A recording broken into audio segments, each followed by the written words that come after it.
Hello and welcome to our case study of Columbina SA entering the ice cream market, brought to you by Kathy Hunt, John Larison, Dennis Shahan, and Ryan Heath, part of the MBA 660 Fall 2018 class, describing the contemporary post-2000 context of Colombia in an emerging market economic climate. Foreign direct investment had increased fivefold and exports have increased fourfold since 2000. With 46 million consumers, Colombia has the third largest GDP in South America, with $322 billion estimated in 2011. Colombia has a large growing economy. In 2009, world GDP decreased 2%. The Colombian economy grew 1.5%. Colombia ice cream market is not seasonal, and from 2012, it grew in volume and sales to 2016. World Bank data states GDP was $6,320 per capita in 2016. Ice cream is shown to be consumed more as income increased. Ice cream was consumed at a rate of 3.1 liters in Colombia, while American households consumed 21 liters. Business climate. According to the World Bank's Doing Business report, Colombia is the third most business-friendly country in Latin America and the top performer in the region. The country ranks fifth in the world and first in Latin America in terms of investor protection.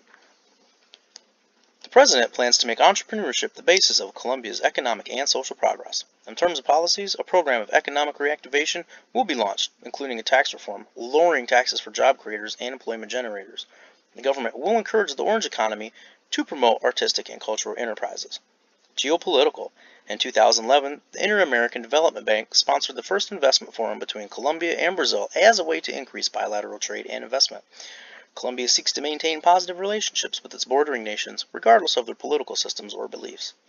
Politics and security are the basis for tensions. Previously, one of the main sources of tensions relates to the presence of insurgent and terrorist groups.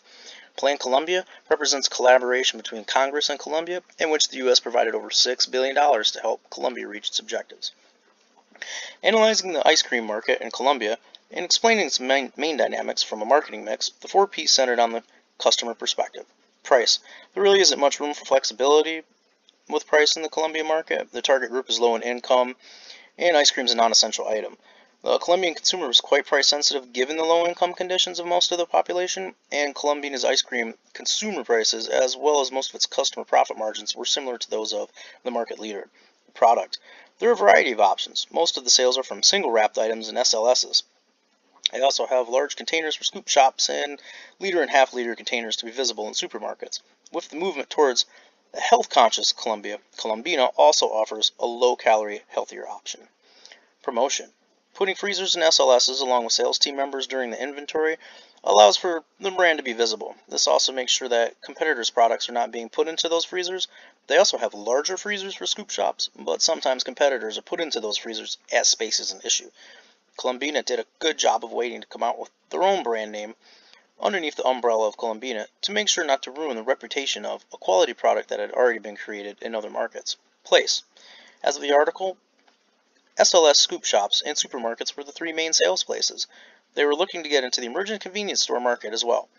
It was important for the products to be easily accessible for impulse purchases. Other options would be to put small freezers at supermarkets near the checkout lines, as companies do in the United States for impulse purchases. So, what does a company need in terms of operational capabilities and resources to compete successfully in the ice cream market? Ice cream is unique in that it's easily cross-contaminated. The ice cream company, having 2 production facilities with 7 large storage facilities, allowed for the disbursement of the product. The company also had over 400 drivers and salespeople employed. Colombina ice cream is in 50,000 of the 200 to 300,000 SLSs in the main market. They could also look to include those freezers in the supermarket setting and the emerging convenience store market. They could look to expand to another production facility and more facilities, as well as drivers in other markets. Now, the product needs to be inexpensive and readily available at the point of sale for the impulse purchase. Families do not look to buy large containers due to a lack of storage space in the home. They could look to put freezing vending machines out as well, and that's something that's not being currently used. If their figures are correct, they're currently serving about 16.7% of SLSs, and their main market share is just below that. I feel these 2 numbers are close for a reason. Expansion into more SLSs will result in a larger market share. SWOT analysis and SWOT matrix, strengths, weaknesses, opportunities, and threats. These strengths, weaknesses, opportunities, and threats will be explained in further detail in the following slides. What are the options for growing Columbina's ice cream business? They can increase the brand's presence into the small local store. It's estimated that between 200,000 and 300,000 exist throughout Columbia. Columbina has a presence in 40,000 small local stores, which represents only a 13% penetration. They could increase their presence in ice cream shops, which represent 30% of sales, and large chain stores, which represent 10% of sales. They could also increase the number of production plants. What should be taken into account when evaluating a growth strategy? The size of the opportunity should be taken into consideration for each distribution channel. I believe Columbina should focus on increasing their presence in the small local store. Presently, the small local store represents 60% of Columbina's ice cream sales.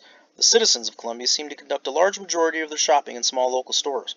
There is a significant opportunity to expand into more small local stores for Columbina and their ice cream brand. The company should look to double their presence in the small local stores, which would in turn increase sales significantly in the long term. What trends, challenges, and opportunities can you identify? The biggest noted trend in Columbia was the emergence of hard discount stores. These stores are similar to convenience stores in the United States. They offer the convenience of proximity to the consumer. They are usually located in neighborhoods with low prices offering hard discounts. Their consumption compared to other countries seems to be a sizable challenge. Columbian residents just don't seem that interested in consuming ice cream. This is where brand positioning and clever marketing for the company come into play. There are several opportunities listed that include a presence in small discount stores, large chain stores, and hard discount stores, as well as increasing the production output.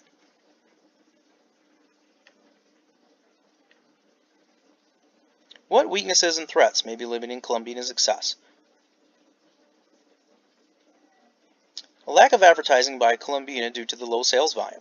They're also not the largest company in the space.